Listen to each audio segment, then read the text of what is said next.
पिसाळलेल्या कुत्र्याने चावा घेतल्यानंतर वैद्यकीय उपचारात झालेल्या हलगर्जीपणा चंदगड तालुक्यातील 38 वर्षीय शेतकरी महिलेच्या जीवावर बेतला। रेणुका शंकर बागडी वय 38 यांचा कुत्रे चावल्यानंतर 20व्या दिवशी म्हणजे गुरुवारी मध्यरात्री मृत्यू झाल्याने कुटुंबियांना मोठा धक्का बसला। या घटनेने चंदगड गडहिंग्लज तालुक्यातील हळहळ व्यक्त होत आहे।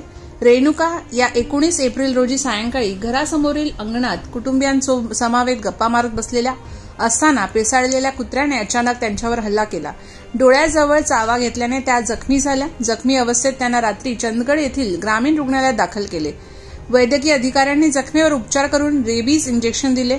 हल्ल्याचे गांभीर्य लक्षात घेऊन वैद्यकीय अधिकाऱ्यांनी त्यांना गडहिंग्लजच्या शासकीय रुग्णालयात दाखल करण्याचा सल्ला दिला। नातेवाईकांनी त्याच रात्री 8:30 ला रेणुका यांना गडहिंग्लज येथील रुग्णालयात दाखल केले। तिथे उपचार करण्यात आले।